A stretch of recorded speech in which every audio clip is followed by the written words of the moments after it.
Assalamualaikum warahmatullahi wabarakatuh. Perkenalkan, nama saya Mia Ananda Bursiagian dengan NIM F1D221025. Di sini saya akan menyampaikan materi mengenai paleontologi, yakni penjelasan materi protozoa. Pertama-tama, apa sih protozoa? Protozoa berasal dari bahasa Yunani yang artinya protos, pertama, dan zoa atau hewan. Nah, karakteristik dari film protozoa ini adalah 1. Protozoa termasuk kelompok protista yang mirip hewan. 2. Protozoa dibedakan dari prokaryotik karena ukurannya yang lebih besar dan selnya eukaryotik. 3. Protozoa dibedakan dari alga karena tidak berklorofil.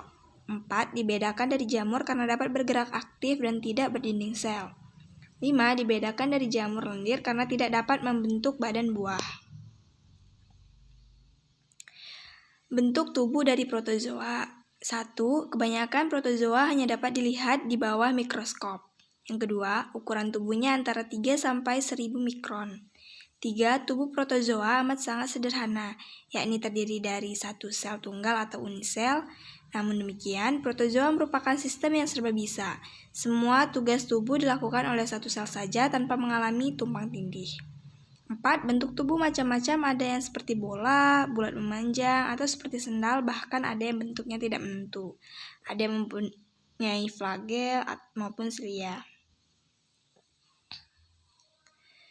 Nah, habitat hidup protozoa. Habitat hidupnya itu 1. Protozoa hidup di air atau setidaknya di tempat-tempat yang basah. Mereka umumnya hidup bebas dan terdapat di lautan. Lingkungannya air tawar ataupun daratan. Beberapa spesies bersifat parasitik, hidup pada organisme inang. 2. Beberapa spesies dapat hidup di dalam tanah atau pada permukaan tumbuh-tumbuhan. Dan yang ketiga, protozoa laut yang lain hidup di dasar laut. Spesies yang hidup di air tawar dapat berada di danau, sungai, kolam, maupun genangan air. Ciri-ciri umum yang dimiliki protozoa. 1. Organisme yang uniseluler. 2. Eukaryotik. 3. Hidup soliter dan berkoloni atau berkoloni maksudnya. 4. Sifat hidupnya kosmopolit. 5. Umumnya heterotrof. 6. Hidup bebas, saprofit atau parasit. Yang ketujuh, protozoa merupakan bagian plankton air tawar atau air laut dan berperan penting dalam indikator polusi. Yang ke-8, sejumlah protozoa dapat menimbulkan penyakit, dapat membentuk sista untuk bertahan hidup, alat gerak yang berupa pseudopodia, silia, atau flagella. Nah, reproduksi protozoa. Reproduksi protozoa ada 2, yakni 1. Reproduksi secara seksual, yakni dengan cara konjugasi. Dan yang kedua ada reproduksi aseksual, yang mana melakukan pembelahan diri.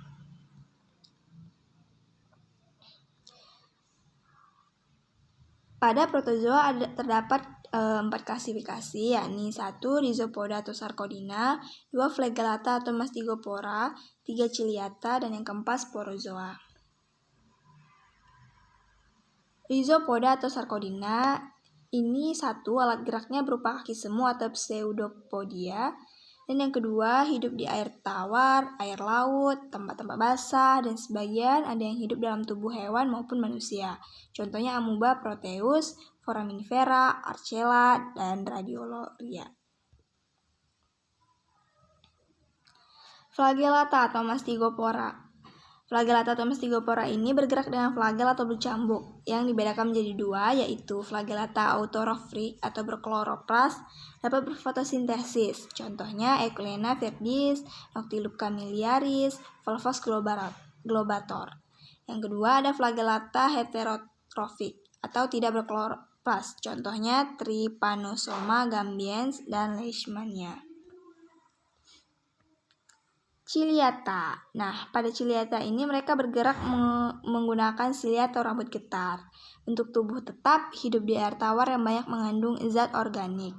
Anggota ciliata ditandai dengan adanya silia atau bulu getar pada seluruh tubuhnya.